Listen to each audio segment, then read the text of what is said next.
Kabanata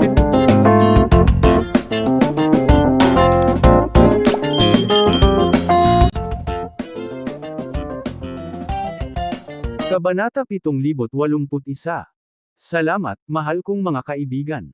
Sa pamamagitan nito, kahit anong gawin niya sa Gate of Mystery ay hindi makakaapekto sa atin. Nagpalitan ng tingin sina Quintus at Quentin. Pagkatapos, bumaba sila ng maganda sa lupa, na nagmumula sa isang maningning na kulay ube gintong glow. Biglang humiling si Quentin, gusto namin siyang makilala, Xanthocos. Nagulat si Xanthocos at nagmamadaling sinabi, natatakot ako na hindi iyon magiging perpekto. Ang gobernador ng Yin ay hindi lamang ang Wilmes ni James, kundi pati na rin sa akin. Sina Quentin at Quintus ay nagulat. Tinanggap mo ba siya bilang iyong sarili? Halos himatayan si Xanthocos sa tanong nila. Anong klaseng tao ang tingin mo sa akin? Ang ibig kong sabihin ay siya ang kinatawan ng Wormscale Source at maaaring kumilos sa ngalan ng Divine Marius.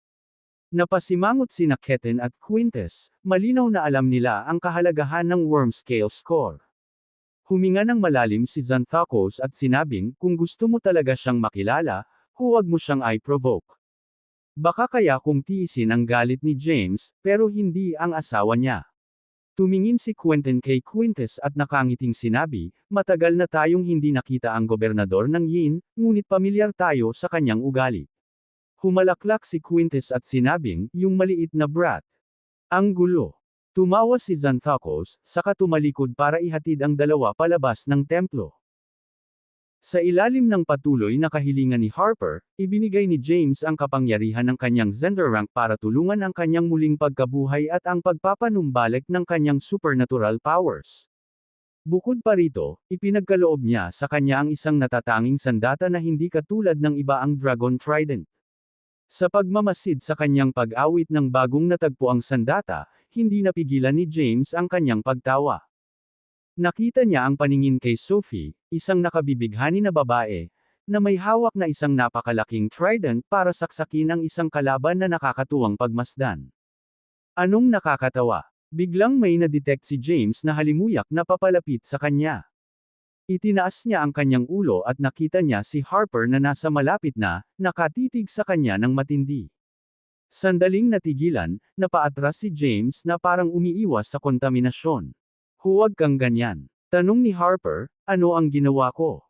Gusto mo ba ng tugma sa akin? Kapag nanalo ka, sa iyo ako matutulog. Kapag natalo ka, hahayaan mo akong matulog sa iyo. Isa hindi nagkaimik si James. Tama na ang mga landi mo. Tinabi ni Lizzie si Harper. Pagkatapos, hinarap niya si James, na ayos na ang lahat, guro. Hindi ba dapat umalis na tayo sa lugar na ito ngayon? Si James ay nanatiling tahimik, ipinapalagay ang isang naka-cross-legged na posisyon sa kawalan. Nagtanong si Morgoth, ayaw mo pa bang umalis? Mas gugustuhin mo bang manatili dito magpakailanman? Tumingin si Yanni kay James at sinabing, oras na para umalis ka. Kapag natapos na ang kontrata ng kaluluwa, maaari mong kunin ang control sa Gate of Mystery. Pagdating ng panahon, sumingit si James, kayo na lang ang dapat umalis. Kahit na wala akong control sa Gate of Mystery, nagsisilbi akong tseke sa Xanthocos sa pamamagitan ng pananatili dito. Nang marinig ang proklamasyong ito, ang lahat ay sama-samang nagulat. Binigyang diin ni James, it's crucial to grasp one thing. Hindi alintana kung si Xanthocos ang nag-uutos sa Gate of Mystery o hindi, ang kanyang primordial spirit ay naninirahan dito. Hanggat hindi niya ako mapapatalsik, magbabanta ako sa kanya. Kaya, maghari man siya bilang pinuno ng Five Path Emperors, kunin ang kontrol sa 49 na langit, o mag-utos man sa Wuya Temple at sa Path Designation Bid, mananatili siyang nakatali sa aking kalooban. Sumulyap si Lizzie sa iba at sinabing, kung gayon, hindi na natin kailangan pang umalis. Hindi, kailangan ang pag-alis, pagsingit ni James, na pinakipot ang kanyang tingin. Sa pamamagitan lamang ng iyong mga pagsisikap ay mapapanatili ng 49 na langit ang ekwilibryo. Kailangan natin ang tatlong puwersa para magsanib sa isa. Paano natin makakamit ang pagkakaisa na ito? Tanong ni Yanni na nakakunot ang noo. Sumagot si James, maaaring mamatay si Xanthocos, ngunit dapat mabuhay ang Kadir sect. Sa asensya, ang Xanthocos ay dapat palitan, ngunit ang Kadir sect ay dapat magpatuloy. Bagaman masalimuot, lahat ng naroroon, palibhasa'y matalino, ay nauunawaan ang diwa ng mga salita ni James. Habang tinatanggap ang pagkamatay ni Xanthocos, ang pinakalayunin ni James ay kontrolin ang Xanthocos sect. Ang oras, kung gayon, ay naging mahalaga kung kailan upang mapadali ang pagkamatay ni Xanthocos at ipagpalagay na ang pamumuno ng sekta ay isang bagay ng estratehikong pagkalkula. Biglang sinira ni Harper ang walang laman gamit ang kanyang trident, na nagdulot ng isang matunog na boom na naging sanhi ng marahas na pagkumbelsyon ng Gate of Mystery. Kaagad, sa kabila ng butas na nilikha ng kanyang tridente, isang walang katapusang agos ng impyernong apoy ang sumabog na tila nakahanda upang ubusin ang lahat sa kanilang landas. Sa pagharap sa maapoy na delubyo, mabilis na nag-coordinate sina Morgoth, Yanni, at Lysia upang lumikha ng hadlang sa depensa. Gayunpaman, sa kanilang pagkamangha, ang hadlang ay mabilis na nasunog sa abo ng walang humpay na kaskad ng apoy bago pa man ito ganap na magkatotoo. Anong kakila-kilabot na init, bulalas ni Lysia. Bilis, umiwas ka. Nagmamadaling tumakas sina Morgoth at Yanni, ngunit si Harper, ang pasimuno ng kaguluhan, ay nanatili sa kawalan, na tila hindi nabigla sa ulan ng apoy. Sa sumunod na sandali, nilamon siya ng apoy, para lamang masipsip niya ang lahat. Namangha si James sa nakita.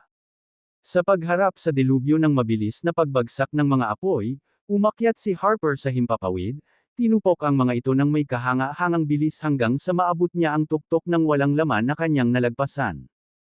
Ikinumpas niya ang kanyang mga payat na kamay patungo sa nakanganga na walang laman, at ang apoy na katatapos lang niyang kainin ay agad na napaalis pabalik. Nang magawa ang gawaing ito, casual niyang pinunit ang kanyang palda at itinali ang luha sa kawalan na parang nag-aayos ng kaunting abala. Pagkatapos, pinunasan niya ang kanyang mga kamay at bumalik sa gilid ni James. Ngumiti ng kaakit-akit si Harper at sinabing, habang yumuko sila sa harap ng apoy, niyakap namin ito. Ang ganitong uri ng apoy ay malamang na hindi pamilyar sa iyo, tama ba? Kalmadong ngiti ang tugon ni James. Hinihintay ko ang paliwanag mo. Sumagot si Harper, kung wala tayo, sila ay makulong dito magpakailanman. Anyway, nasali sina Quentin at Quintus. Quentin, Quintus. Tanong ni James na nakakunot ang noo. Itinaas ni Harper ang kanyang trident at ipinaliwanag, ang dalawang matatandang ito ay mga kakilakilabot na figure na umakyat sa 49 na langit bago si Xanthocos. Ngunit sila ay medyo sira-sira sa panlasa, karakter, moralidad, at mga interes. Nawalan ng masabi si James. Naiinis na sinabi ni Harper, gayunpaman, pinili nilang suportahan si Xanthocos sa kabila ng kanyang hindi magandang tingnan, kahit na tinatrato siya bilang isang anak. Kung hindi, hindi sana siya naging isa sa 5 Path Emperors.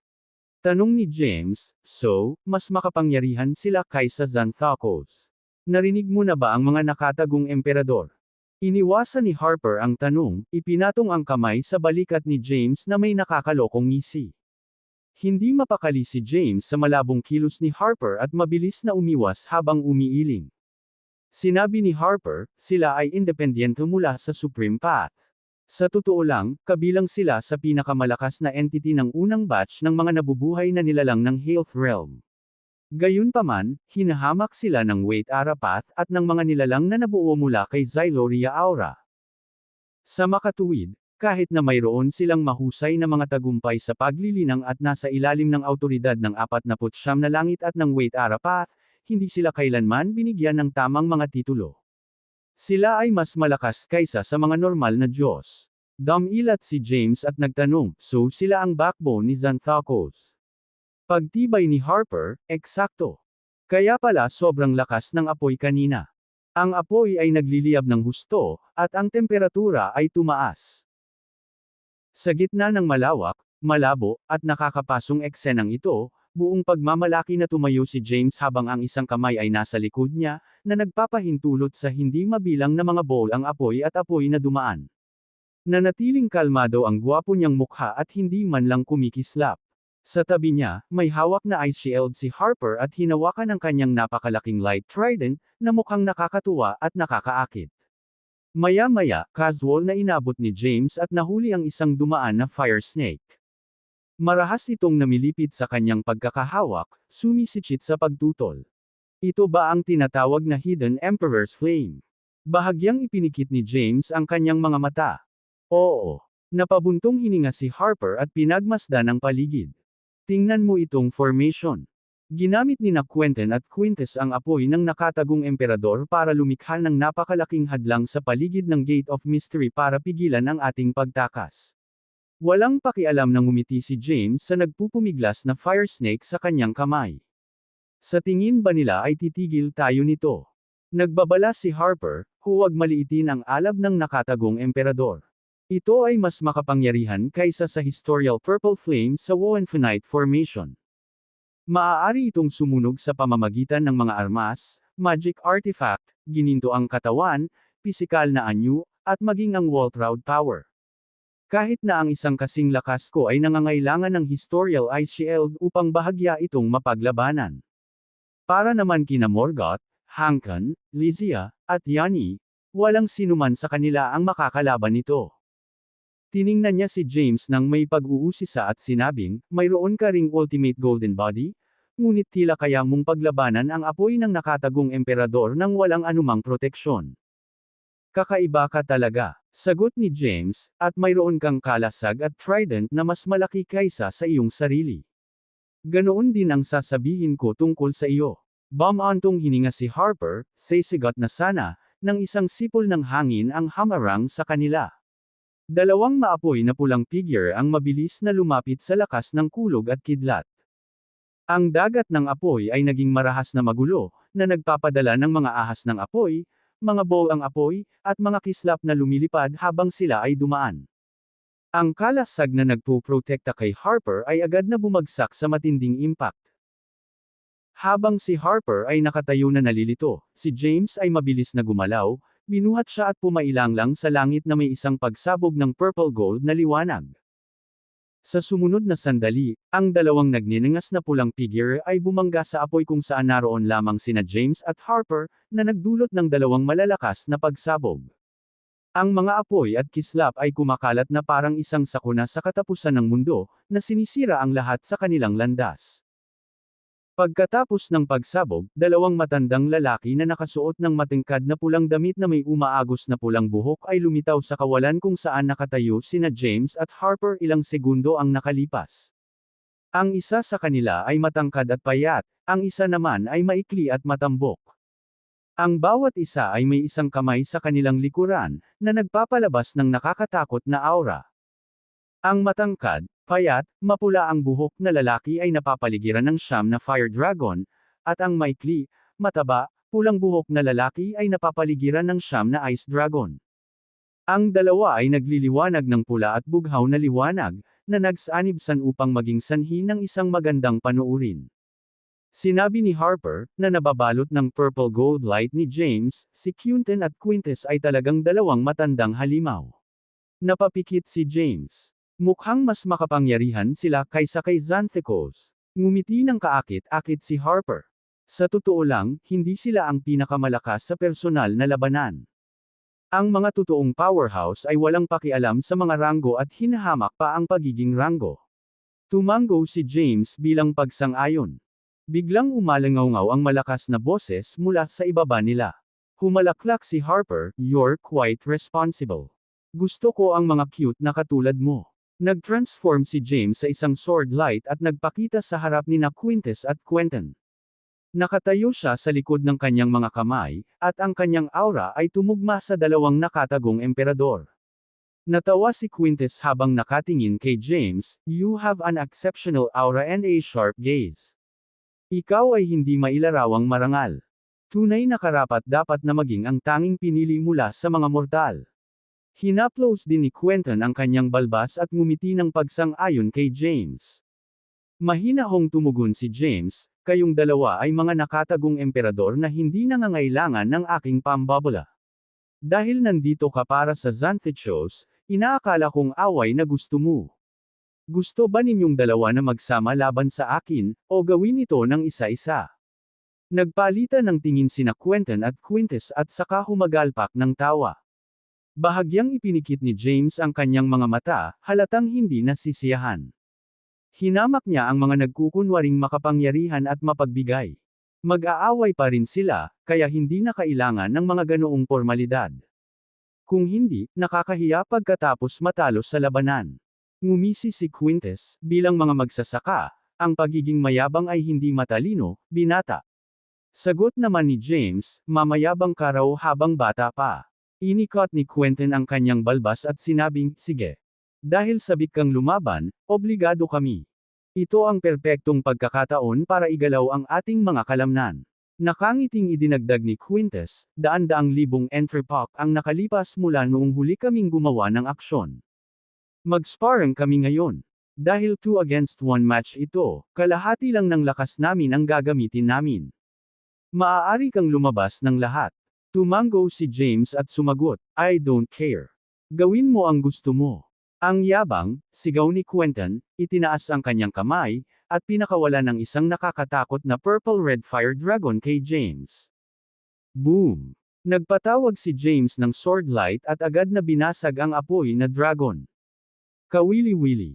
Iyan ang Krail Sword God's supernatural power, sabi ni Quintus, saka itinuro ang kanyang daliri sa kawalan. Sa susunod na sandali, isang napakalaking mahabang espada ang sumulpot kay James. Hindi na nagpigil si James. Inihagis niya ang Terrace Astride Step at Dawn Blaze Form, humakbang kasama ang napakalaking espada upang lapitan si Quintus. Nang makita ang kanyang counter, hindi umatras ang dalawa. Sa halip, matapang silang umabant at nakipagbakbakan kay James. Ang dalawang panig ay naglaban sa loob ng pormasayon, ang kanilang mga figure ay kumikislap habang sila ay umindayog ng kanilang mga kamay at paa. Ang kawalan ay napuno ng nakakatakot na sword energy at ang nakakabinging dagandong ng mga dragon. Ang pangunahing pinagtutuunan ni James ay palaging ang Marcy Ice Path, kaya't siya ay nagtagumpay sa malapit na labanan. Bawat galaw niya ay naglalayong harapin ang nakamamatay na pinsala. Sa pagdagdag ng kanyang tatlong kayamanan at sa kapangyarihan ng kanyang Zender rank, walang putol na nalabanan niya ang pag-atake ng dalawang matandang lalaki. Sa kabila ng pakikipaglaban sa dalawang kalaban ng sabay-sabay, hindi siya lugi. Siya ay bahagyang mas mabilis kaysa sa dalawang nakatagong emperador. Samantala, si Quintus at Quentin ay lalong natakot at nabigla habang sila ay naglalaban. Sila ang mga unang nilalang na pumasok sa Zymergy pagkatapos mabuo ang Health Realm. Ang kanilang pundasyon at paglilinang ay higit na mataas kaysa kay James. Sa halip, sila ay pinipigilan ng kanyang napakabilis na bilis. Ang sumunod na segundo, na sinamahan ng hindi mabilang na nakakatakot na dagandong, isang walang katapusang daloy ng mga Ice Dragon ang sumugod kay James. Kasabay nito, inilunsad ni Quentin ang higanteng apoy ng espada. Agad silang sumabay sa mga umuungal na Ice Dragon at diretsyong sumugod kay James. Sigaw ni Harper, mag-ingat ka, James. Isa iyon sa pinakamalakas nilang supernatural powers. Habang umaalingaw-ngaw ang kanyang babala, hindi umiwas o kumibo si James. Sa halip, ikinaway niya ang kanyang kamay para ipatawag ang isang makantab na kampana. Nahaharap sa mga pag-atake, sumulong siya at biglang hinampas ng palad ang kampana. Kaagad, ang kampana ay nagbuga ng isang malawak na purple gold na liwanag, na sumisipsip sa mga Ice Dragon at Sword Lights. Natigilan sina Quintus at Quentin sa lakas ng kampana. Tapos na ang warm-up. It's my turn now, deklara ni James, saka inihagis ang kampana sa kawalan at naupo nang naka-cross-legged sa kawalan. Sa susunod na sandali, ang mga kulay abong ulap ay kumalat sa buong lugar at kumikislap ang liwanag mula sa itaas. Dumami ang kampana hanggang sa naging 10,000 sila. Umalangaw-ngaw ang kanilang malalakas na huni, at isang panaginip na liwanag ang tumagos sa kawalan. Ang talamak na apoy, mga ahas ng apoy, mga bowl ang apoy, at mga bato ay tumigil sa pag-atake na parang nangganyo. Di nagtagal, isang banal na lotus ang namumulaklak sa ilalim ni James, na bumalot sa gulat na Quintus at Quentin. Pagkatapos, lumawak ito sa buong pormasayon. Ito, nauutol na sabi ni Quintes sa gulat. Ito ba ang tatlong kayamanan? Si Quentin, na nakikita ang hindi mabilang na mga holy lot uses na nabubuo sa likod ni James, ay napabuntong hininga sa hindi makapaniwala. Tama ka. Napabulala si Quintes, paano niya magagamit ang kapangyarihan ng Declan Mahayana at ng tatlong kayamanan ng sabay-sabay. Kahit na ang Five Path Emperors ay hindi kayang gawin iyon. Dodge! Sigaw ni Quentin at tumalon sa ere. Nang mag-react si Quintes at tumakas sa lugar, isang nakasisilaw na purple gold sword lights ang tumama. Boom! Pagkatapos ng malakas na pagsabog, nag-redirect ang sword light at sumugod papunta kay Quentin. Hindi makaiwas sa oras, napilitan siyang harangan ang pag-atake. Gayunpaman, ang walang humpay na pag-atake ay nanag sa kanya. Hindi nagtagal, siya ay itinaboy, iniwan siyang duguan at puno ng mga sugat. Nagmamadaling tumulong si Quintes ngunit inatake siya ng sword light, kaya napilitan siyang unti-unting umatras. Pinunasan ni Quentin ang dugo sa kanyang labi at sumigaw, "Mag-ingat ka, Quintes." Ang sword light ay tila ang kanyang primordial spirit na sinamahan ng kanyang sandata. Habang nagsasalita siya, naglabas ng nakakasilaw na liwanag ang purple gold na sword light na tumaboy kay Quintes. Mabilis na bumaba ang mga kampana sa kalangitan, na tila inutusan ng isang misteryosong kapangyarihan. Bumuo sila ng isang parisukat na porma sayon sa paligid ng Quentin at Quintes, mabilis na umiikot sa kanilang paligid. Nang maramdaman ang paparating na panganib, naramdaman nina Quentin at Quintes ang takot sa kamatayan. Habang naghahanda sila sa pag-atake, nagbago ang porma sayon. Biglang nad-oval ang sword light sa itaas nila, hanggang sa naging 49. Pagkatapos, bawat isa ay bumaba sa isa sa mga seksyon. Sabay-sabay, sa loob ng bawat seksyon, isang kapansin-pansing figure na nakabalabal ng nagniningas na pula ang mabilis na tumakbo, na naglunsad ng mga pag-atake kay Quentin. Ang walang humpay na pag-atakeng ito ay nag-iwan sa kanya na nagpupumilit na ipagtanggol ang sarili, umatras sa bawat hakbang, na kinubkob ng walang kapantay na presyon. Ayos ka lang ba? Nakita ni Quintes ang palabas sa kanyang harapan dahil sa pagkabigla nang siya ay umalis sa kanyang sariling nakakulong na espasyo, natagpuan niya ang kanyang sarili na nabitag ng dalawang primordial spirits at kinubkob ng isang barrage ng sword lights. Habang pinipigilan ng walang tigil na pananakit, sumigaw si Quintes, napakalakas niya.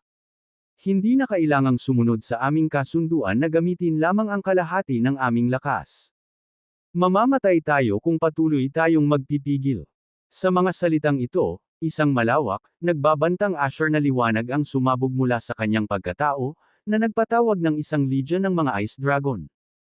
Saan man gumala ang mga ice dragon, ang dating kahanga-hangang lila-gintong mga ilaw na naghahati sa bawat kubo, ay nabasag na parang salamin. Sa pagmamasid dito, si Quentin, na pinigilan ng dalawang primordial spirits, ay ibinuko ng malapad ang kanyang mga braso. Ang nagniningas na porma sayon na bumabalot sa Gate of Mystery ay kumikilos. Isang agos ng sparks, fire snake, at fireballs ang lumubog sa katawan ni Quentin, na nagpagatong sa kanya ng napakalakas. Mamatay. Sa isang dumadagandong na dagandong, itinulak ni Quentin ang kanyang palad pasulong at pinaalis ang dalawang primordial spirits. Pagkatapos, mabilis siyang umakyat sa tinig, na nag-hover sa itaas ng square formation. Boom! Isa pang nakakabinging pagsabog ang naganap ng si Quentin ay bumangga sa isang bumubulusok na purple golden na salita na may nakasulat na, "Path", at bumalik siya sa square formation. Sa sandaling iyon, sinira ni Quintes ang isang pader at sa wakas ay muling nakipagkita kay Quentin. Bulalas ni Quintes, napaka-unpredictable niya. Minaliit natin siya. Huminga ng malalim si Quentin. Hindi katakataka na si Xanthocos ay nababahala sa kanya. Kaya niyang pagsamahin ang lahat ng kanyang supernatural powers. Sumingit si Quintes, hindi na kami makapagpigil. Kung hindi, matatalo tayo sa kanya at masisira ang ating mga plano. Pinagmasdan ni Quentin ang mga kampanang nakapalibot sa kanila. Kailangan nating ilabas ang lahat ng ating lakas. At least, kailangan nating maabot ang isang pagkapatas. Nang may determinasyon, ibinaling niya ang kanyang mga palad sa langit, tinawag ang isang napakalaking apoy na unan sa itaas ng kanyang ulo. Sa isang mabilis na paggalaw, pinaupo niya ang kanyang sarili dito at lumikha ng isang defensive barrier na nabuo ng siyam na fire dragon. Kasabay nito, iwinagayway ni Quintus ang kanyang kamay na nag-conjuring ng isang makantab na kaldero sa itaas ng kanyang ulo. Sa sandaling iyon, si James, na naka-cross-legged sa ibabaw ng lotus, ay biglang nagmulat ng kanyang mga mata. Dalawang itim na gintong dragon ang sumulpot patungo sa mga nakatagong emperador. Boom! Boom! Boom! Umalangaw-ngaw ang ilang nakakabinging pagsabog, na naging sanhi ng malakas na pagyanig ng apoy. Umulan ng nagniningas na apoy, na nagdulot ng nakakatakot na tanawin.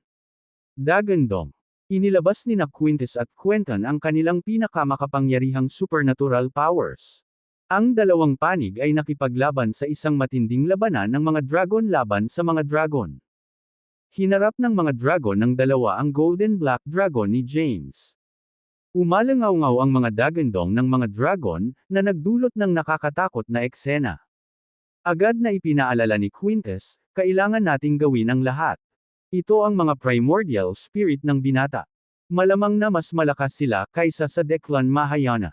Kung tayo ay mahuli, ang ating pagkamatay ay tiyak. Habang nagsasalita siya, ang kaldero sa itaas ng ulo ni Quintus ay nagsimulang umikot ng mabilis, na naglalabas ng hindi mabilang na mga hibla ng lila-asol na liwanag na nauwi sa siyam na hibla. Direkta silang sumanib sa siyam na ice dragon na pinagsama sa isa sa mga itim na dragon, na naging sanhi ng paglaki ng mga ito sa 3 beses ang laki nila. Ang kanilang mga dagandong ay tumitindi, ang kanilang kapangyarihan ay agad na nagtriple. Sa kabila ng walang humpay na pagsalakay, napanatili ng itim na dragon ang kabangisan nito, at ang mga dagandong nito ay sinamahan pa ng marahas na paghampas. Gayunpaman, tila napasuko sila saglit. Samantala, si Quentin, na nakakulong sa pakikipaglaban sa isa pang itim na dragon, ay nagpatawag ng bola ng apoy sa paligid ng ulo ng dragon. Gayunpaman, nang tila sila ay nakatagpo na, isang nakakatakot na purple gold na sword light ang tumagos sa kawalan. Agad na pinutol ng sword light ang dalawang ice dragon at nilipol ang 5 fire dragon bago humarurot patungo kay Quentin ng napakabilis ng kidlat. Swoosh! Tinusok ng sword light ang isang nakanganga na sugat sa balikat ni Quentin, na nagdulot sa kanya at sa apoy na dragon na umuurong pabalik. Quentin. Napasigaw si Quintus sa gulat. Sa susunod na sandali, lumingon ang sword light at hinampas ang ulo ni Quintus ng isang matunog na kalabog. Arg! Sa isang sigaw, bumagsak si Quintus sa tabi ng natitirang mga ice dragon. Bumalik sa katotohanan, at kasunod ang buhay na walang hanggan. Ibahin ang anyo ng iyong katawan sa isang tibak at makamit ang kaliwanagan. In the void, all beings and exists united to forge destiny, umalangaw-ngaw ang boses ni James sa buong formation. Biglang, ang purple gold na sword light ay na-infuse ng hindi mabilang na mga hibla ng purple gold na liwanag, nag-vibrate at lumipat mula sa kulay-abong kulay. Dalawang pisikal na sword lights ang lumitaw, isang itim at isang puti, na umiikot sa kawalan. Habang si Quentin, na ngayon ay walang malay, ay dumura ng dugo at nagkamalay, siya ay tumingin sa takot. Paano ito? Katulad nito, si Quintus, na nakabawi mula sa epekto, ay tumangala sa kawalan, ang kanyang ekspresyon ay nagbago mula sa pagkagulat hanggang sa hindi makapaniwala. Ito ba ang maalamat na righteous light at anonymous gas? Hindi kaya na master na niya ang mga ito. Sa sumunod na sandali, ang puting espada ni James, na nakabalot sa isang malakas na puting enerhiya, ay lumundag patungo kay Quintus, habang ang itim na espada, na nababalot ng makapal na kulay-abong enerhiya, ay patungo kay Quentin. Gulat na bulalas ni Quentin. Ito ay isang matuwid na landas. Kinikilala ko ito, at inaamin ko ang pagkatalo. Sumuko ka. Sigaw ni Quintus pagkatapos niya. Habang humihina ang kanilang mga boses, huminto ang dalawang espada sa kanilang mga lalamunan, na nagmumula sa isang nakakapanghinayang aura ng pagkalipol. Kahit na sina Quintus at Quentin ay kabilang sa mga unang umakyat sa Health Realm, natagpuan nila ang kanilang sarili na basang-basa sa pawis, na pagtanto na ang kanilang kapalaran ay nasa kamay ng iba. Ipinahayag ni James, nakatulong ka sa aking pagsulong sa ikalawang antas ng Zender rank. Bumalik at ipaalam kay Xanthocos para mapigil ang kanyang pagkainip. Kung magalit siya sa akin, siya at ang kanyang sekta ay haharap sa pagkalipol. Sa pamamagitan ng isang kumpas ng kanyang kamay, ang mga espada ay nakahanda laban kay Quintus, at ang mga lalamunan ni Quentin ay umatras. Noon lamang nakahinga ng maluwag sina Quintus at Quentin, ang kanilang mga puso ay tumira mula sa bingit ng kamatayan. Gayunpaman, sa halip na umalis, nanatili sila. Ang kanilang mga nasugatan na katawan ay nagpapatunay sa kanilang kamakailang pagsubok, habang papalapit sila kay James. Nakapikit, halos sabay na lumuhod sina Quintus at Quentin kay James. Ano ang ibig sabihin nito? Walang pag-aalinlangan, inangat ni Quentin ang kanyang ulo at sinabing, mga mortal din tayo. Ang masaksihan ang paglitaw ng isang pambihirang mortal, ang isa na nagtataglay ng matuwid at hindi kilalang enerhiya sa atin, ay isang karangalan. Wala akong pinagsisisihan, kahit sa kamatayan. Iniyuko ni Quintus ang kanyang ulo bilang paggalang at idinagdag, talaga. Dahil isinilang ang Wait Ara path sa Health Realm, sumunod ang 5 primal evolutions, Yin at Yang. Noon lamang ito ang simula ng lahat ng bagay at nilalang. Ang mga mortal na katulad natin ay pinigilan ng mga nilalang ni Alcide, na tila nakatakdang hindi magtatagumpay. Ang aming pagpasok sa Zymergy bilang ang mga unang nilalang na ipinanganak sa Health Realm ay pinalakas ng hindi natitinag na pananampalataya, matapat na naghahanap ng kaliwanagan. Sinubukan naming labanan ang aming kapalaran, ngunit ang Greater Realms ay nasa ilalim ng dominion ng Wait Ara path. Taglay nila ang kapangyarihang wakasan tayo o gawing walang kapangyarihan sa kalooban. Maraming mga rebelde, na ayaw tanggapin ang kanilang kapalaran, ang bumangon, para lamang mapawi. Nagtiis kami ng mga pagsubok sa bilangguan ng buhay at kamatayan na ginawa ng mga nilalang na Alcide, at nakaligtas hanggang ngayon, mataimtim na pagtatapos ni Quintus. Umiling si Quentin at nagpaliwanag, hindi ganoon ang nangyari. Talagang iniligtas kami ni Xanthocos at iniligtas kami sa kamatayan. Gayunpaman, dahil pinalaya kami, pinilit niya kaming magpasakop. Kailangan naming sumunod sa kanyang mga kaayusan, itago ang katotohanan, at tapusin ang kanyang mga gawain. Nagtanong si James, anong mga gawain? Tumingin si Quentin kay Quintus at hinimok, dapat kang magpaliwanag. Huminga ng malalim si Quintus at sinabi, hiniling kaming magsanay ng mga walang kamatayang mandirigma para sa kanya at magsama-sama ng isang makapangyarihang hukbo upang tulungan siyang ibagsak si Zymergy, kunin ang kontrol sa 49 na langit, at kunin ang Wuya Palace upang ibalik ang kontrol sa mga mortal.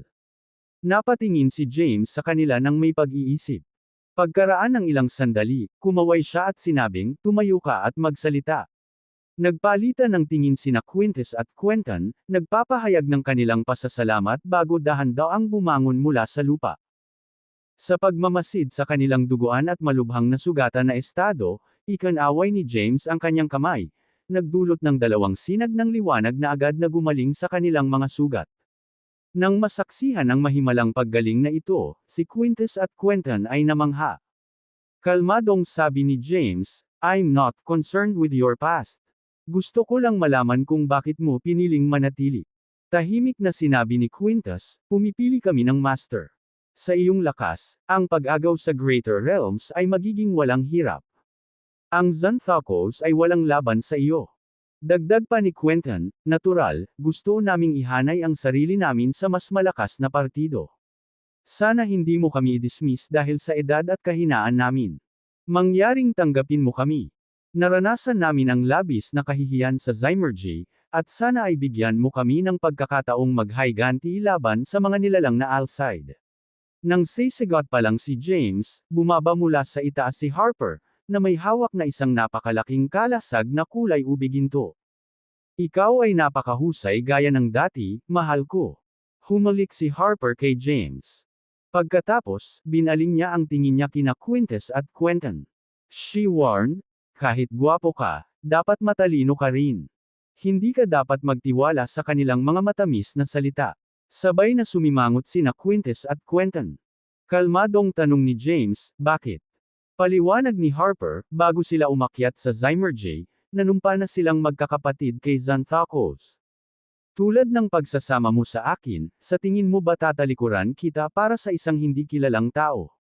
Tumingin si James sa kanya at sumagot, given your personality, mahirap sabihin. Nagdilim ang mukha ni Harper. Mahal, malikot ka ba? Ngayon na ang oras para magkaisa laban sa mga panlabas na banta, hindi makipaglaro sa akin. Hindi nakaimik si James. Mabilis na yumuko si Quintus kay James. Divine Emperor, totoo na dati tayong malapit na magkaibigan ni Xanthocos. Kami ay naging sinumpaang magkakapatid, nangakong maninindigan sa hirap at ginhawa at hinding-hindi magkakanulo sa isa't isa. Gayunpaman, hindi kami nagkikita ng matagal. Iminuwestre niya si Quentin at sinabing, siya ang pinakamatanda sa amin pero naka-reserve siya. Siya ay nahuhumaling sa paglilinang at hindi nagustuhan ng mga nilalang na Alcide. Para sa aking sarili, habang ako ay sanay sa komunikasyon, hinahamak ko ang pakikisalamuha sa mga kataas-taasang nilalang dahil sa kanilang pagkukunwari. Kaya naman, hindi rin ako tinatanggap sa kanila. Napabuntong hininga si Quintus at sinabing, si Xanthocos naman ay nagtiis ng mabuti sa kahihiyan at nagpasa ng mabibigat na pasanin sa kanyang mga balikat. Siya ay matalino at mahusay sa pakikisalamuha at pambabala. Siya ang pinakamatagumpay sa amin. Sumingit si Quentin na may kasamang malamig na ungol. Sabay kaming pumasok sa Zymergy. Minsan kaming nagrally ng isang grupo ng mga powerhouse para pilitin na pabagsakin si Zymergy, at nilapitan din namin siya, ngunit siya ay tumanggi. Pagkatapos, kami ay pinigilan ng Wait Arapath at Taiyi, na ikinulong sa mga silid ng torture. Nakialam si Xanthocos para iligtas kami. Itinaas ni Quinto ang kanyang ulo, huminga ng malalim. Nasaroon kami ng loob sa kanyang mga aksyon noong panahong iyon, ngunit itinaguyod niya ang pagtitiis ng kahihiyan para sa mas malaking layunin ng mga nabubuhay na nilalang ng Greater Realms, kaya pumayag kami. Tumango si Quentin bilang pagsang-ayon. Sa una, naglabas siya ng maraming idealistang retorika, na nakatuon sa kapakanan ng mga nilalang ng Greater Realms at hinahamon ang autoridad ni Zymergy. Ngunit habang lumilipas ang panahon, kahit na kami ay nagpapatakbo ng palihim, nalaman namin ang kanyang mga gawa.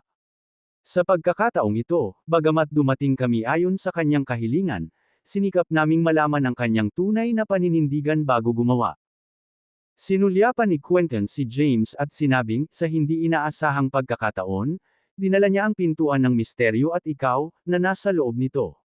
Talaga. Kumunot ang noo ni James, tumingin kay Harper, at nagtanong, your thoughts? Inikot ni Harper ang kanyang mga mata at sinabing, wala akong tiwala sa kanila.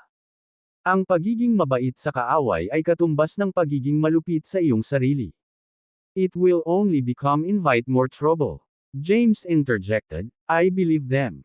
Tila nag-aalala sila para sa mga nabubuhay na nilalang ng Greater Realms. Iyan lang ang kapuri-puri, at iginagalang ko ito. Tuwang-tuwa sina Quintus at Quentin. Samantala, sinaman ng tingin ni Harper si James ng may galit, na parang tahimik na nagsasaad, napakawalang muwang mo, halos katawa-tawa. Tanong ni James, siya nga pala, si Lord Goyo ay isang Alcide being, tama ba? Nagpalitan ng tingin sina Quintus at Quentin, saka tumango bilang tugon. Sabi ni James, as expected. Sige, bagamat nagtitiwala ako sa iyong intensyon, hindi ka makakasama sa akin sa loob ng Gate of Mystery. Naging balisa sina Quintus at Quentin. Bago pa nila maipahayag ang kanilang pag-aalala, ikinaway ni James ang kanyang kamay at pinigilan sila. Pinatawag kayong dalawa ni Xanthocos hindi para harapin ako, kundi para labanan ang pangkat ni Lord Goyo para sa 49 na langit. Kahit kasuklam-suklam si Xanthocos, bahagi siya ng aming uri. Kung ang 49th heaven ay mahuhulog sa mga kamay ng mga nilalang ni Alcide, hindi na tayo magkakaroon ng pagkakataong makabawi. Tumingin si James sa dalawang nakatagong emperor at sinabi, kaya, hindi lang kita papayagan na bumalik, bibigyan kita ng tungkuling ibalik ang 12 Diyos-hari ni Xanthocos, 18 emperador, at ang Marauder Army upang tulungan siyang talunin si Lord Goyo. At ang kinan ang 49 na langit. Nagpalitan ng tingin sina Quintus at Quentin, na namangha sa desisyon ni James. Hindi nila kailanman naisip na ang kanilang pinili ay nagtataglay ng gayong pag-iintindi sa kinabukasan at pagiging hindi makasarili. Ang kanyang pag-aalala para sa kaligtasan ng Greater Realms ay taos-puso. Pagkaraan ng ilang sandali ng pag-aalinlangan, pinagsalikop ni Quintus ang kanyang mga kamay at yumuko, talagang nagmamalasakit ka sa mga nilalang ng Greater Realms. Ang iyong kagandahang loob at mga birtud ay malinaw sa amin. Kinikilala kita at ipinangako ang aking katapatan hanggang kamatayan. Gayunpaman, hinaplos ni Quentin ang kanyang balbas, pinaikit ang kanyang mga mata, at nanatiling tahimik. Pagkatapos, natanggap ni James ang kanyang telepatikong mensahe, "The greater realms beings are blessed by your compassion." Ako ay lubos na humahanga sa iyo. Gayunpaman, naiintindihan mo ba ang laki ng panganib na kakaharapin mo sa hinaharap sa desisyong ito? Walang tugon si James ngunit ngumiti at sinabing, "Maghintay ka sandali. Ilalabas ko ang puwersa ni Xanthocos." Kasabay nito, ikanaway niya ang kanyang kamay, at sa gitna ng kawalang kasiyahan ni Harper, nag-transform siya sa isang light beam at bumalik sa Gate of Mystery. Noon lang lumingon si Quintus kay Quentin, isang kakaibang ngiti ang nabuo sa kanyang mukha. Ikinulong lang ni Quentin ang kanyang mga kamay sa kanyang likuran at huminga ng malalim. "Lumayo ka na." Kinasusuklaman ni Harper ang kasamaan, ngunit hindi niya ito naiintindihan tulad ni Sophie. Marahil ito ay dahil sa pagkakaiba ng katayuan at pananaw. Sa makatuwid, ang mga diskarte sa paglutas ng mga problema ay naiiba. Sa sandaling iyon, nagtipon sina Lysia, Yanni, Morgoth, at Hankan sa paligid ni James. Talagang kakaibang apoy iyon, James. Ito ay kahawig ng gawa ng mga nakatagong emperador, sabi ni Hankan. Nilagay ni James ang kanyang mga kamay sa likod at nakangiting sinabi, "Naturally, aalis kayong lahat sa Gate of Mystery. Gayunpaman, ito ay magiging maingat, sa paraang hindi mahahalata ng sinuman." Nanlaki ang mga mata ng grupo sa kanyang sinabi, at agad na nagtanong, "Kailan?" Tumingin si James sa kanila at sumagot, "Sa ngayon." Gayunpaman, hindi ka maaaring umalis sa iyong tunay na hitsura. Sa halip, kailangan mong magkaila bilang Marauder Warriors. Tutulungan kitang itago ang mga aura mo. Sa isang kaway ng kamay, tinawag ni James ang mga itim at puting ilaw sa paligid ng Morgoth, Lysia, at Yanni. Ang tatlo ay agad na nag-transform at ipinalagay ang hitsura ng Marauder Warriors. Kasabay nito, nakatago ang kanilang orihinal na aura. Si Lysia, Morgoth, at Yanni ay namangha sa kanilang mga pagbabagong anyo. Itinuro ni James, "Tandaan, ikaw ay Marauder Warriors mula sa puntong ito.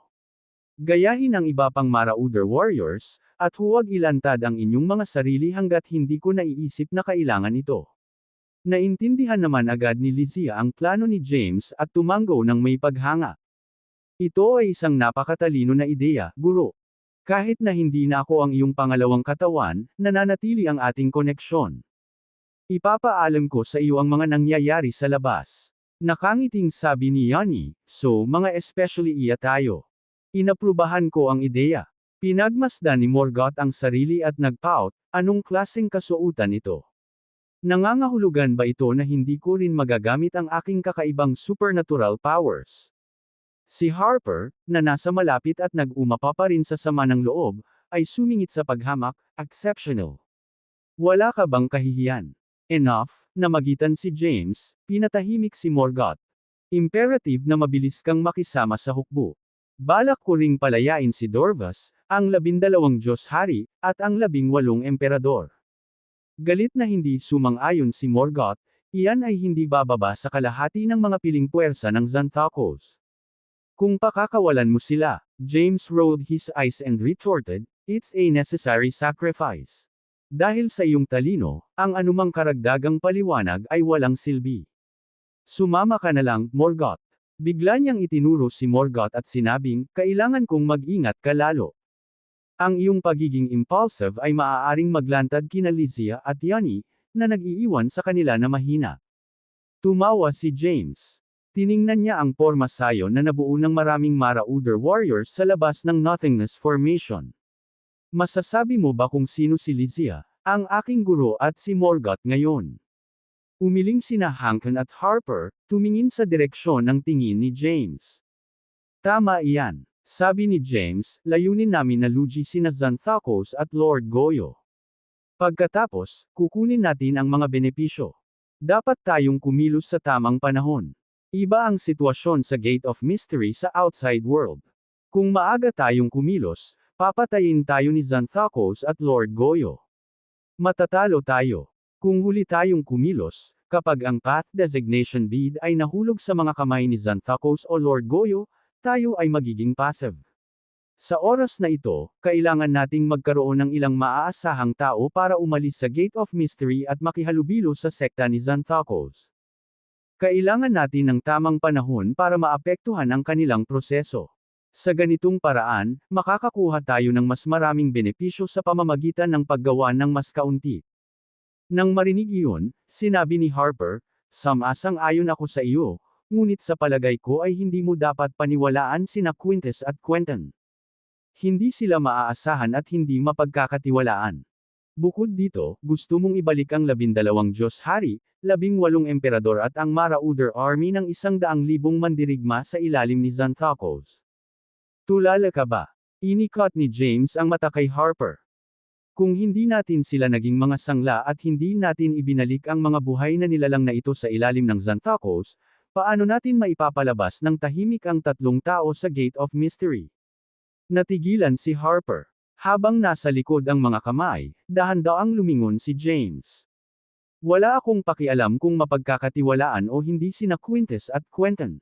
Hanggat kaya nilang mailabas ang ating mga tao sa Gate of Mystery at ihalo ito, magiging kapaki-pakinabang sila. Huwag kalimutan na gusto naming kontrolin ang 49 na langit at pigilan ang pagbabalik ng Sorremsia ni Waitara. Hindi namin papatayin ang mga nakatagong emperador tulad ni na Quintus at Quentin. Kahit tigre sila, may mga gutom na lobo si Lord Goyo. Kahit na mabuhay sila, kaya ko silang harapin at parusahan ng hindi mabilang na beses. Pagtingin kay James, napabuntong hininga si Harper. Bigla niyang napagtanto na kahit na matagal na niyang nakasama si James noon na may ibang pagkakakilanlan, hindi niya talaga ito kilala. Kahit na si James ay tapat at mahal ang gobernador ng Yin, hindi siya magpapatalo sa sinumang matatanda pagdating sa mga pukana at karunungan, kabilang sina Xanthocos at Goyo. Gayunpaman, nakakatakot siya. Pinadama niya ang takot sa mga tao. Dahil mayroon siyang gayong mga pukana at karunungan, kahit na ibenta niya ang isang tao, maaaring walang ideya ang huli at bilangin ang perang kinita niya sa pagbebenta sa kanya. Sa oras na ito, biglang kinuha ni James ang Marauder token na ginamit sa command sa Marauder army of 100,000 warriors. Pinunasan niya ang token at may lumabas na isa pang katulad na token sa kamay niya. Kalahati. Nang makita iyon, nagulat sina Hankan at Harper. Ang Marauder token ay maaaring gawing 2 piraso. Hindi. Ang isa ay ang pangunahin, at ang isa ay pangalawa. Ngumiti si James at sinabing, ang pangalawa ay nasa lahat ng autoridad ng pangunahin. Maaari nitong utusan ang Marauder army ng 100,000 warriors na gawin ang anumang bagay. Pagkatapos, itinaas niya ang pangunahing token sa kanyang kaliwang kamay. Kung tungkol sa pangunahing token, mayroon lamang itong kakayahan. Maaari nitong bawiin ang pangalawang token anumang oras. Nang marinig iyon, hindi napigilan ni Hankan na huminga ng malalim. Tumingin si Harper kay James na parang nakatitig sa isang multo. Ano ka ba? Nakakatakot ka. Misteryosong ngumiti si James. Nag-walkout siya sa nothingness formation. Kinaweyan niya ang pangalawang token. Nang makita iyon, hindi makapaniwala sina Harper at Hankan. Sa sumunod na segundo, tumango si James sa hindi mabilang na Marauder warriors. Matapos matiyak na kasama nila sina Yanni, Morgoth at Lysia, bumaril siya sa langit.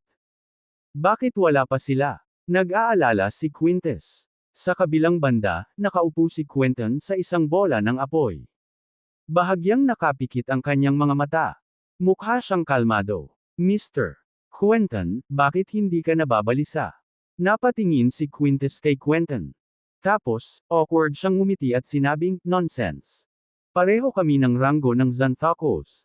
Bakit kailangan kong humingi sa kanya ng merito? Sa tingin ko ang Divine Emperor ay naglalaro sa US.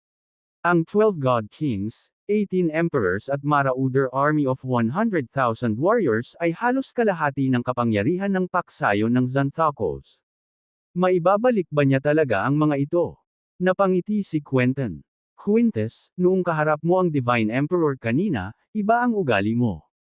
Nang marinig iyon, galit na sinabi ni Quintus, hindi ko pa rin maisip kung ano ang gustong gawin ng Divine Emperor. Sinabi niya na ginagawa niya ang lahat para sa lahat ng may buhay, ngunit siya ba talaga? Quintus. Binuksan ni Quentin ang kanyang mga mata. Sinusubukan tayo ng Divine Emperor. Kung hindi tayo makapasa sa level na ito, hindi niya tatanggapin ang US, lalo pa maniwala sa US. Ibinuka ni Quintus ang kanyang bibig. Nang magsasalita na sana siya, nakita niya ang isang sinag ng sword light na papunta sa kanya. Nag-transform ito kay James. Mabilis siyang lumapit sa huli at ikinatuwa niya. Gayunpaman, hindi kumikibo si Quentin. Nakaupo pa rin siya sa apoy. Tumanggi si James na makinig sa mga papuri ni Quintus. Nakangiting sabi niya, nakaayos na ang lahat. Natatakot ako na ang iyong porma sayon ay kailangang magbukas ng daanan. Hindi nila kayang tiisin ang apoy ng nakatagong emperador.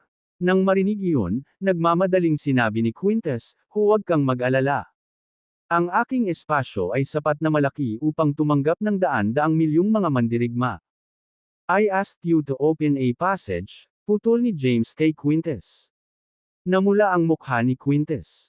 Awkwardly, tumalikod siya at itinaas ang mga kamay. Kaagad, siyam na umuungol na ice dragon ang bumuo ng daanan patungo sa dulo ng pagbuo sa kalangitan na puno ng apoy. Ito ay nakapagtataka. Pagkatapos, tumingin si Quintus kay Quentin. Mr. Quentin, kailangan mong itigil ang apoy sa mga nakapalibot na lugar. Kung hindi, bago niya matapos ang kanyang mga salita, iniunat ni Quentin ang kanyang mga braso. Ang mga apoy na nagngangalit sa porma sayon ay biglang tumigil. Pagkatapos nito, iwinagayway ni James ang pangalawang Marauder token. Isang malaking porma sayon na nabuo ng Marauder army ng 100,000 mandirigma ang lumamon kay Dorvus. Ang 12 Diyos Hari at 18 Emperador ay biglang sumugod palabas ng Gate of Mystery. Nang makita iyon, nagulat si Quintus. Maging ang mga mata ni Quentin ay nanlaki sa hindi makapaniwala. Upang mamuno sa Marauder army ng 100,000 warriors, kailangan mo ito. Itinaas ni James ang pangalawang Marauder token sa kanyang kamay at sinabing, ngunit ayaw kong mahulog ang token na ito sa mga kamay ni Xanthocos. Naiintindihan ko. Inabot ni Quintus ang token. Huwag kang mag-alala. Ito ang ating kapangyarihan. Ito ay sa iyo. Hindi ko ibibigay sa iba. Nakangiting tinanong ni James, this is Xanthocos token. Kung gusto niya, anong gagawin mo? Nagulat si Quintus. Pagkatapos, sumagot siya, sasabihin ko sa kanya na ang token ay pagmamay-ari na ngayon ng isang bagong may-ari. Hindi mo madaya si Xanthocos. Umiling si James. Sasabihin ko na ang pagkontrol ko dito ay kapareho ng pagkontrol niya dito. Muling sinabi ni Quintus, anyway, higit siyang nagtitiwala sa amin. Umiling si James at muli siyang pinutol. Nang marinig iyon, tumawa si James. Pagkatapos, inihagis niya ang token kay Quentin. Sige. Sige na. Pagtingin sa kanila, inilagay ni James ang kanyang mga kamay sa kanyang likuran. May kakaiba siyang ngiti sa mukha. Lumapit si Harper sa kanya at tinanong, bakit Quentin ang ibinigay mo sa halip na Quintus? Mas maaasahan si Quentin. Tapos, nag-wave ng kamay si James. Kasama si Harper, bumalik siya sa Gate of Mystery. Sa Kadir Temple ng 49 na langit sa Zymergy, nakaupo si Xanthocos sa isang zafo sa kalagitnaan ng hangin. Napapaligiran siya ng Bonewar light. Nagmukha siyang banal. Nasa harap niya si Thea na nakaupo sa isang namumulaklak na sagradong lotus. Nakakasilaw ang mga lotus sa likod. Sila ay kapansin-pansin at banal. Ito ang unang pagkakataon sa Kadir na dalawang powerhouses ang nagharap sa isa't isa ng walang ibang tao sa paligid. Maya-maya, sinabi ni Xanthocos, Yin Governor, oras na para sagutin mo ako. Dahan-daang iminulat ni Thea ang kanyang mga mata. Kung hindi kita sasagutin, magiging preso na lang ba ako? Napabuntong hininga si Xanthocos. Ang aking mga kondisyon ay makatwiran. Binigyan kita ng hindi pa nagagawang pagtrato at pasensya. Ito ay sapat na upang ipakita ang aking sinseridad. Ngumiti si Thea at sinabi, ang human race na pinanggalingan ng asawa ko ay may sikat na kasabihan. Ang lalaki ang Panginoon sa labas habang ang babae ang Panginoon sa bahay. Kung pareho ang iniisip ng mag-asawa, lahat ay magagawa. Tumawa si Xanthocos at sinabing, ngunit ang human race ay may ibang kasabihan. Ang mag-asawa ay mga ibon mula sa iisang kagubatan. Kapag dumating ang sakuna, maaari silang lumipad ng hiwalay. Maaari mong subukan ito. With a carefree smile, Thea said, I guarantee you that the result will be beyond your expectation. Nang makita ang ugali ni Thea, naikuyom ni Xanthocos ang kanyang mga kamao. Masyadong masama, matalino, at tuso si Thea. Hindi siya makatanggap ng anumang balita tungkol kay James sa Gate of Mystery, kaya binigyan niya si Xanthocos ng isang hindi tiyak na sagot. Tila na hanggat may suportado si James, susuportahan niya ang taong iyon sa ngalan ng Wormscale Source. Ang kanyang diskarte sa pagharap ay napakatalino kaya nahirapan si Xanthocos na pumili. Pagkaraan ng ilang sandali, pinigilan ni Xanthocos ang kanyang galit at sinabing, ngunit anuman ang mangyari, dapat mong ibalik sa akin ang aking anak. Malapit nang mangyari ang digmaan. Ayokong magkaroon ng anumang alalahanin. Hindi mo pinag-aalala ang anak mo. Sa halip, nag-aalala ka tungkol sa Gate of Mystery. Ngumiti si Thea at sinabing, natapos na ang kasunduan ninyo ng aking asawa sa 3 panahon. Naglakas loob ka bang pumasok sa Gate of Mystery? Alam ni Xanthocos na kinukutya siya ni Thea sa huli. Galit na galit niyang sinabi sa pamamagitan ng pagngangalit ng mga ngipin, Yin Governor, hindi ka ba masyado? Sige, ngumiti si Thea at nag-wave ng kamay. Dahil tinatrato mo ako bilang isang panauhin sa mahabang panahon, hindi na ako magpapahirap sa iyo. Sa hindi pagkakaunawaan sa pagitan mo at ni Lord Goyo, maaari kong ipahayag ang aking paninindigan sa ngalan ng Wormscale Source. Hindi mo na ako makikialam sa ngayon. Kung gusto mong sumama sa iyo ang Wormscale Source sa labanan at harapin si Lord Goyo, personal kong kikilos ang asawa ko. Nang marinig iyon, nanlaki ang mata ni Xanthocos. Ang tusong babae. Paano niya naisip ito? Gayunpaman, ito ay isang katanggap-tanggap na resulta. Pagkatapos ng lahat, hanggat ang Wormscale Source ay wala sa panig ni Goyo, ang paksayo ni Xanthocos ay magkakaroon ng 50% pagkakataong manalo. Kung paano makikipagkumpetensya sina Xanthocos at Goyo, depende ito sa kanilang lakas. Nang maisip iyon, napatingin si Xanthocos kay Thea. Kailangan mong pumirma ng soul contract sa akin. Hindi ka pinapayagang umalis sa Kadir Temple bago dumating si James. Hindi. Mariing sinabi ni Thea, masisiguro ko lang na ang Wormscale Source ay hindi makikialam sa digmaan. Nawalan ng masabi si Xanthocos. Xanthocos, ang dami kong nakompromiso. Dapat alam mo ang bigat nito. Sabi ni Thea, kung ipag-aalala mo ako, alam mo kung ano ang mangyayari. Siyempre, pwede mo akong i-detain. Ngunit hindi ko magagarantiya kung ang Divine Marius at Wormscale Source ay magsanib puwersa kay Lord Goyo para unang umatake. Ito ay isang pagbabanta. Galit na galit si Xanthocos, ngunit hindi niya mailabas ang kanyang galit. Siya ang bayani ng henerasyon. Alam na alam niya kung sino ang namumuno ngayon at kung anong layunin ang gusto niyang makamit. Kung talagang sinira niya ang malaking larawan dahil sa kanyang galit, hindi niya kakayanin ang kahihinatnan. Maya-maya pa ay nanlaki ang mata niya. Isang soul contract ang lumitaw sa harap ni Thea. Sinulyapan ng primordial spirit ang nilalaman ng kontrata ng kaluluwa. Masayang pinirmahan ito ni Thea. Sa sumunod na segundo, ngumuso si Xanthocos at umalis. Sa pagkakataong ito, boses ni Yulia ang naririnig sa isipan ni Thea.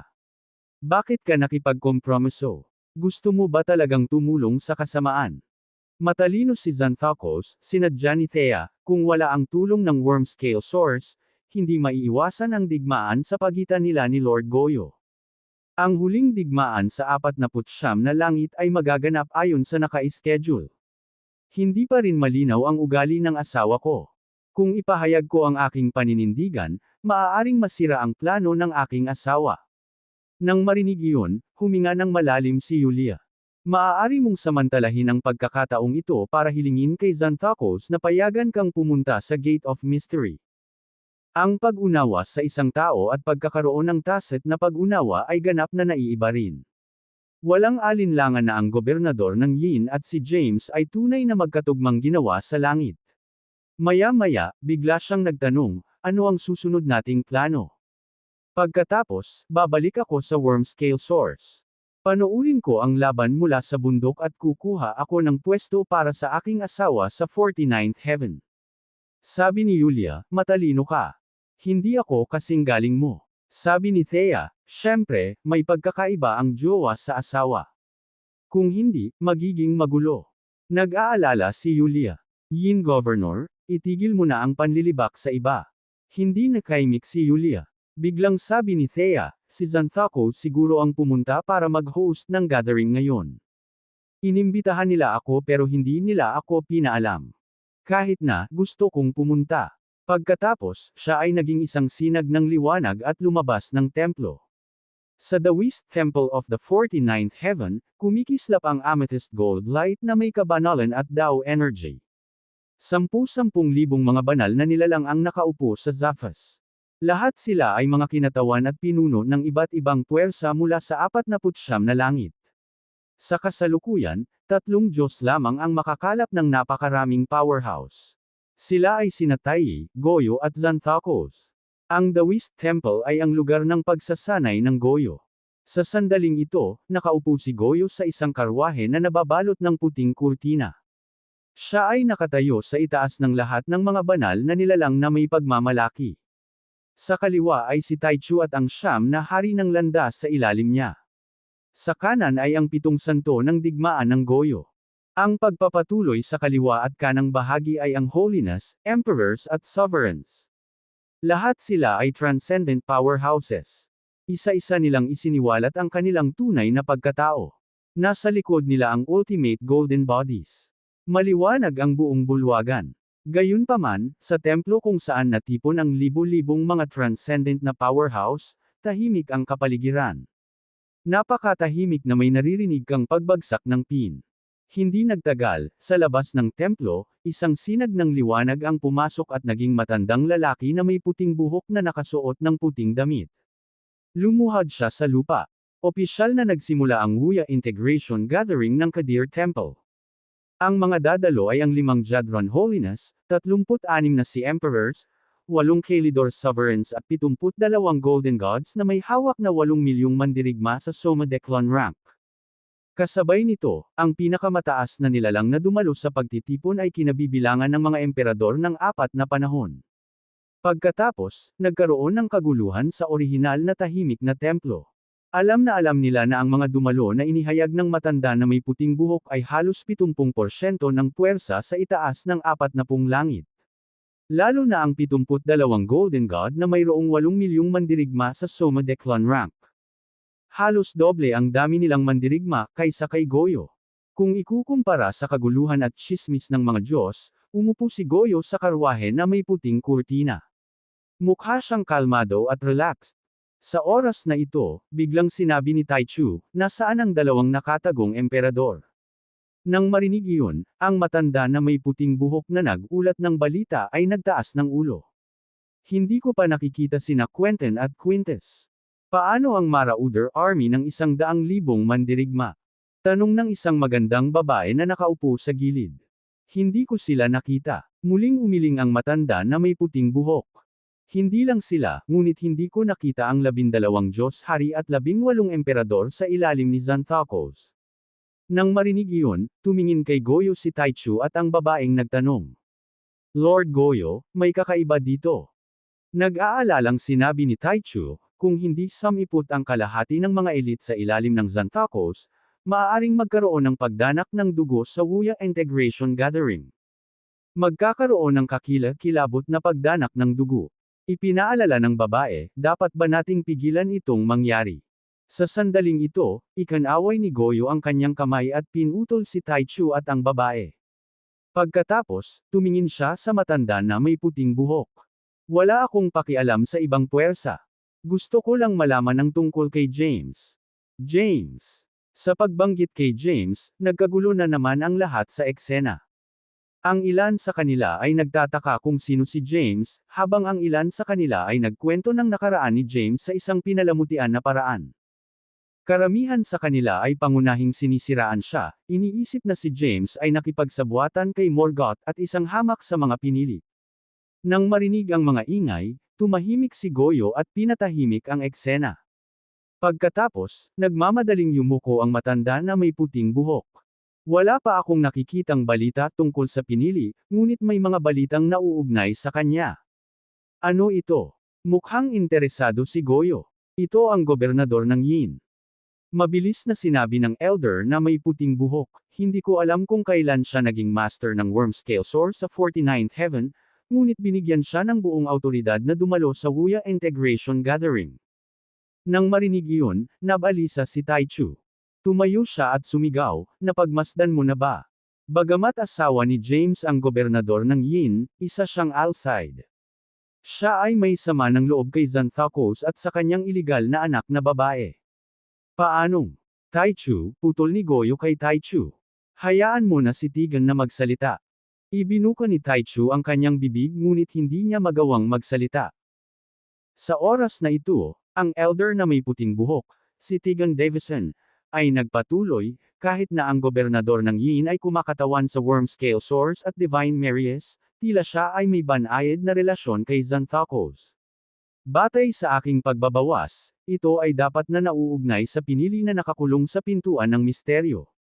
Idiot! Sa pagkakataong ito, biglang nagsalita si Stavros na kanina pa tahimik. Pagkasabi niya noon ay natuon ang atensyon ng lahat sa kanya. Dahan-daang tumayo, sinabi ni Stavros, Lord Goyo, palagi kong itinataguyod ang pagkukusa na salakayin ang templo ng Kadir at pilitin si Xanthocos na ibigay ang pintuan ng misteryo. Bakit hindi ka nakinig? Hindi mo ba alam kung gaano kahalaga si James sa amin? Itinuturing mo pa ba si James bilang isang hamak na nilalang? Siya ay pinigil ni Xanthocos, kaya dapat tayong magbigay ng tugon, kung hindi, ang autoridad ng Wuya Palace at ang mga batas na ating itinakda ay wala. Ngayon, kung ang gobernador ng Yin ay mapipilitang ipagpalit ang Wormscale Source sa Xanthocos, tayo ay magdadala ng malubhang kahihinatnan. Baka masira pa ang lahat.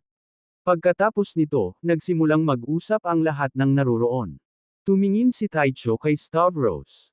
Emperor Stavros, nagtatanong ako sa iyo, ngunit hindi mo sinasagot. Napatawa ang lahat ng naruroon sa sinabi ni Stavros. Emperor Stavros, naging pipi ka ba dahil nabugbog ka ni James? Bakit tayo matatakot sa kanya na isa lamang buhay na nilalang? Tama na. Emperor Stavros, hindi naman sa ayaw ka naming igalang, ngunit bilang isang Path Emperor, dapat kang tumayo sa panig namin sa halip na ipagtanggol ang isang tagalabas. Sino si James? Kung talagang ganoon siya kalakas, hindi sana siya nakulong sa Gate of Mystery ni Xanthocos. Nakaligtas si Emperor Stavros sa sakuna sa Woenfinite Formation at iniligtas ni Lord Goyo. Masyado na siyang pinapahalagahan kaya hindi na siya matapang. Matapos pakinggan ni Stavros ang pangungutya ng lahat, namutla ang kanyang mukha. Nanginginig siya sa galit. Sa sumunod na segundo, binaligtad niya ang mesa sa harapan niya. Hindi mabilang na mga espiritual na prutas sa mesa ang nahulog sa lupa. Agad namang natigilan ang lahat ng naroon. Sunod-sunod silang bumangon. Sa sandaling ito, isang magandang chambermaid na nakasuot ng puting roba na pinakamalapit kay Goyo ang biglang kumaway ng kanyang mga kamay.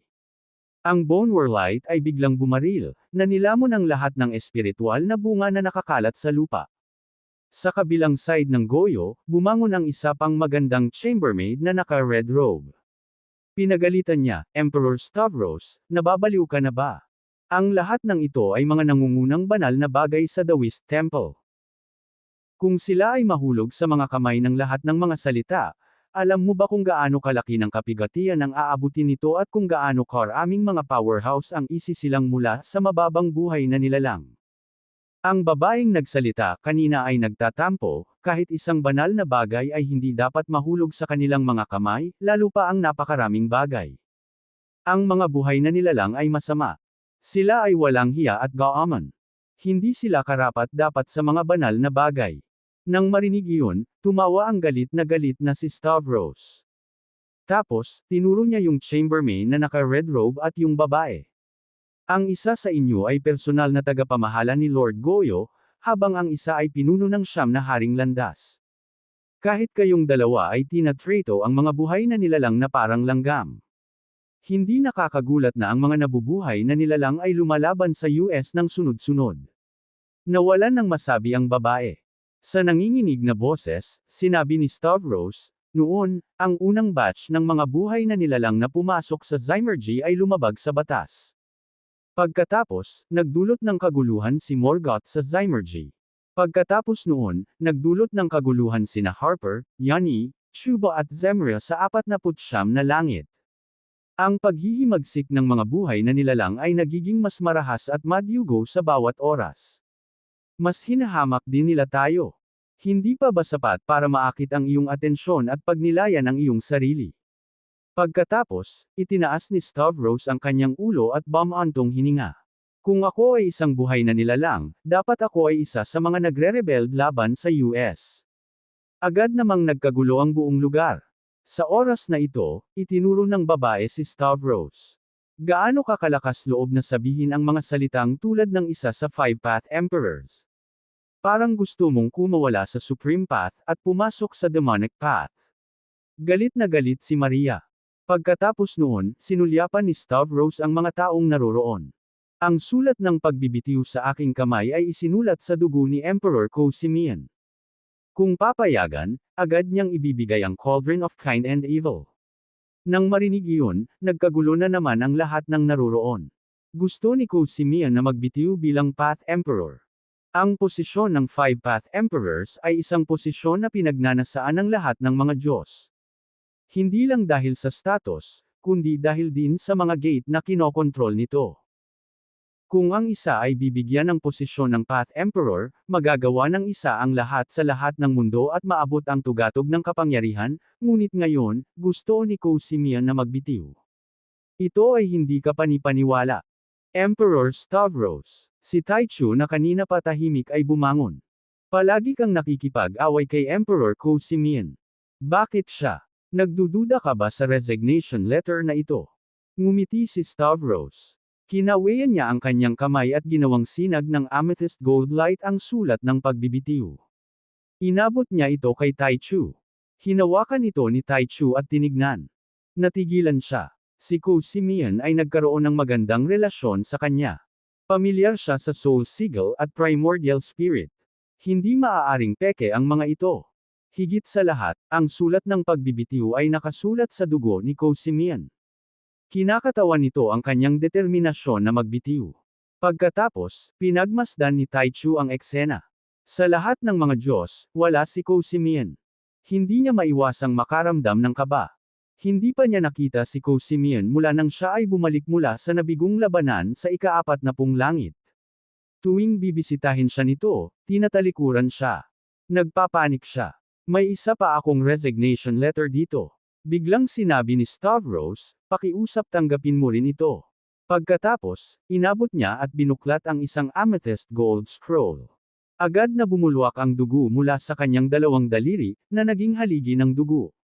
Isinulat ni Stavros ang kanyang resignation letter sa amethyst gold scroll at ibinigay ito kay Goyo. Nang makita iyon, lahat ng naruroon ay natulala. Natigilan sila. Ano ang nangyayari? Ang posisyon ng Path Emperor ay isang bagay na gustong makuha ng lahat. Biglang may dalawang bakante. Panaginip ba ito? Emperor Stavros, na may tuwid na mukha, sumigaw si Taichu, ito ay isang pagtitipon. Kung mayroon kang sasabihin, mangyaring sabihin ito ng direkta. Sabihin sa amin ang iyong puot at galit. Bakit kailangan mong maging extreme? Pagkatapos, yumuko si Stavros kina Goyo at Taichu bago sumulyap sa mga Diyos na naruroon.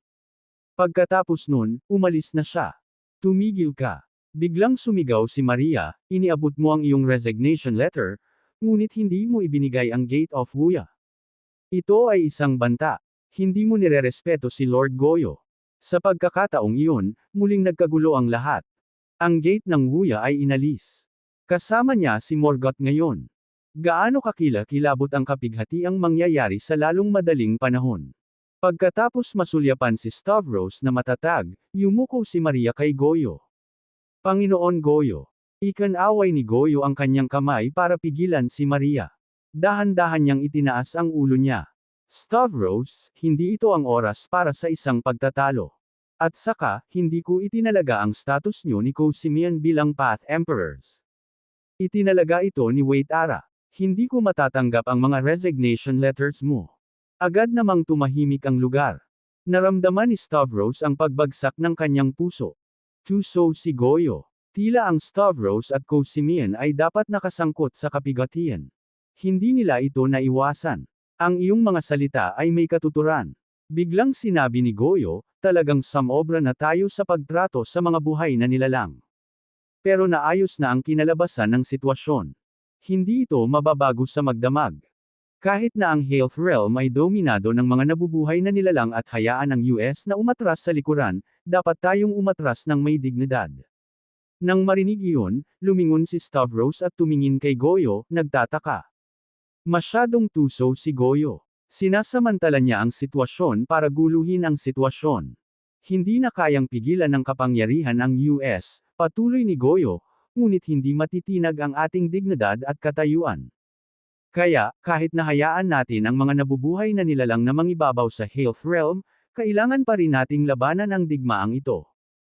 Si James man o Xanthakos, gaano man kahirap ang naramdaman ng mga nabubuhay na nilalang o kung gaano nila hinahamak ang US, kailangan nating manalo sa digmaang ito.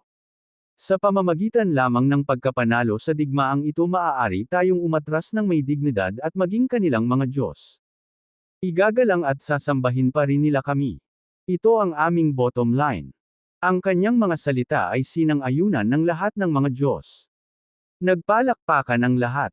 Maging ang mga mata ni Taichu ay lumiwanag. Sumang-ayon siya kay Goyo.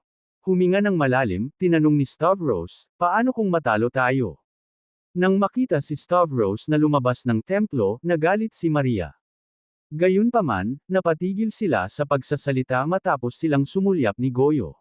Mga panuntunan. Coldly, Goyo said, I think you guys are the one who are unruly. Kahit mali siya, isa pa rin siya sa Five Path Emperors. Mas mataas ang status niya kaysa sayo. Walang sinuman sa inyo ang may dignidad. Ang sanggit mo. Nang marinig iyon, tumahimik ang mga Diyos na sa una ay maingay. Sa sobrang takot ay hindi na sila naglakas loob na huminga. Sige. Baka bumaba ka sa pwesto. Ikinaway ni Goyo ang kanyang kamay. Sa mahinang boses, sinabi niya, kahit ano ang gustong gawin ni Xanthakos, kikilos tayo ayon sa plano at magiging ganap na handa. Tumayo ang lahat ng mga Diyos. Yumuko sila kay Goyo bago naging mga sinag ng liwanag at nawala sa templo. Noon lang tumingin si Goyo kay Taichu. Taichu, ang mga salita ni Stavros ay hindi makatwiran. Ang inaalala namin ay maaaring hindi Xanthakos. Sa halip, maaaring si James ang nasa loob ng Gate of Mystery. Kaya, bago ang digmaan, sana ay makilala ninyo ang gobernador ng Yin.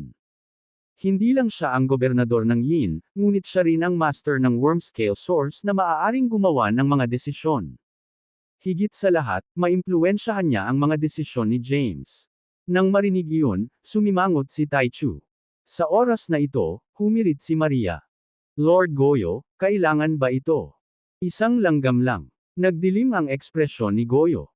Ikinumpas niya ang kanyang kamay, na naging sanhi ng malakas na hangin na umungol at nakilala si Maria. Nang makita iyon ng ibang daanan ng mga hari, takot silang lumuhad sa lupa. Kinilabutan sila. Napabuntong hininga si Taichu. Kung ang gobernador ng Yin ay ikinulong ni Xanthakos sa templo ng Kadir, wala tayong pagkakataon. Makakahanap lang tayo ng magpapasa ng mensahe. Ang pangunahing isyu ngayon ay kapag nagrebelde si Xanthakos, saan siya sasalakay. Itinaas ni Goyo ang kanyang ulo, na nagpakita ng isang solemna na ekspresyon. Upang makontrol ang lahat ng mundo, dapat munang kontrolin ng isa ang 49 na langit. Upang makontrol ang 49 na langit, dapat munang kontrolin ng isa ang palasyo ng Wuya. Ang path designation bead sa Wuya Palace ang susi. Ang sinumang makakuha ng butil ay magiging bagong daan ng kataas-taasang daan. Pagkatapos, bumantong hininga si Goyo. Noong nakaraan, sa 49 na langit, ang 500 na emperador ay pipigil sa isa't isa. Sa pamamagitan ni Taiyi at ikaw na nagbabantay dito, walang sinumang maglalakas loob na tumingin sa path designation bead. Ngunit ngayon, sa pag-alis ng Cosimian at Stavros, isang direktang paghaharap sa pagitan namin ni Xanthakos ang nabuo bilang Emperor Yulia ay wala na rin makita. Dahan-daang pumikit si Goyo.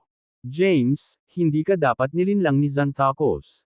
Kung hindi, magdurusa ka rin ng walang katapusang kapigatian.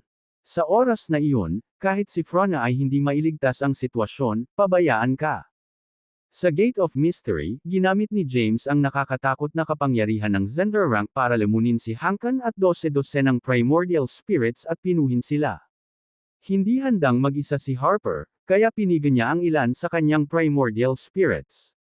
Nais din niyang pinuhin ang mga ito. Gayunpaman, ang kanyang pangunahing sarili ay gumagala sa paligid ni James. Nakasuot siya ng pulang damit at mukhang langit. Naglabas siya ng magandang bango.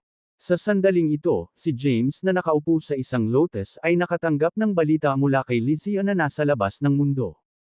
Sa sandaling ito, nakaupo si Jiang Chen na naka-cross-legged sa namumulaklak na Holy Lotus at nakatanggap ng mensahe mula sa Bell Spirit mula sa labas ng mundo.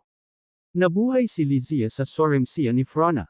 Hindi lamang niya itinago ang sarili, ngunit pinagsama niya ang mga sigil ng kaluluwa ni James, na bumubuo ng supernatural power ng visual commonality.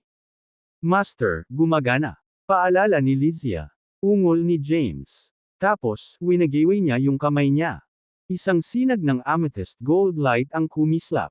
Isang oval na screen ang lumitaw.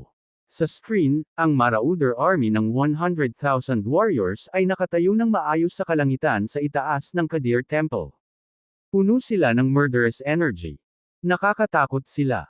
Kaya, ang mga banal na nilalang na dumalo sa Wuya Integration Gathering ay nabahala.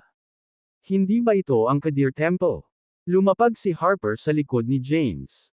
In an ambiguous position, sobrang lapit niya sa mukha ni James. Medyo nakasimangot na sabi ni James na naiinis, hindi dapat ganito kalapit ang mga lalaki at babae. Pwede bang mapahiya ka? Pinilit ni Harper ang kanyang dila. Pagkatapos, umupo siya sa tabi ni James. Alam niyang hindi papayag si James na manligaw ng ibang babae, pero hindi niya maiwasang asarin ito. Sa oras na ito, sinabi ni James, ipinakita nila ang Marauder Army of 100,000 warriors. Sina Quentin at Quintus ay sabik na kumita ng mga merito. Wala akong tiwala sa kanila. Sa pagbigkas ng bawat salita, sinabi ni Harper, ipinapayo ko sa iyo na huwag umasa sa kanila. Napangiti si James. Matapos malaman ang tungkol sa Soremsia, bukod kina Thea at Lysia, hindi na siya umaasa sa iba. Sa kanyang mga kaibigan, maaaring mayroong Soremsia ng Diyos. Kung tutuusin, nangyari ito kina Jabari at Franciscus. Sino pa ba ang mapagkakatiwalaan niya? Tingnan mo. Lumabas na si Xanthakos. Kasunod ng bulalas ni Harper, bumalik sa katinuan si James. Nang makita ang oval na screen, dumating si Xanthakos kasama ang isang grupo ng mga suprimong nilalang sa harap ng Marauder Army ng 100,000 warriors. Sa grupo ng mga kataas-taasang nilalang, maliban kay Quentin, Quintus, 12 hari ng Diyos na pinakawalan, 18 emperador at Dorvas, nakita ni James ang isang magandang babae na nakasuot ng puting damit. Ang gobernador ng Yin. Muling bulalas ni Harper. Tapos, tinuro niya ang screen na para bang nakakita siya ng celebrity na nagustuhan niya. Asawa mo yan. Naging taksil ang asawa mo. Nang marinig iyon, kumunat ang noo ni James. Tumahimik ka. Kahit maging traidor ka, hindi magiging traidor ang asawa ko. Nagpout si Harper. Galit siya. Pagkatapos, telepatikong sinabi ni James kay Lysia, mayroon ka bang paraan para mak-contact ang asawa ko? Huwag kang kumilos sa ngayon. Nagmamadali, bilin ni James, huwag mong ilantad ang iyong sarili. Kung hindi, tayo ay magdaranas ng pagkalugi. Dahan-daang gumalaw ang mga suprimong nilalang sa likod niya. Parang sinusuri din nila ang hukbo. Si Thea, kabilang sa mga banal na nilalang, ay lumalapit sa Marauder warriors na binuo ni Lysia. Kinabahan si James. Gayunpaman, nang dumating si Xanthocos bago ang Marauder warrior na binago ni Morgoth, huminto siya sa paglalakad.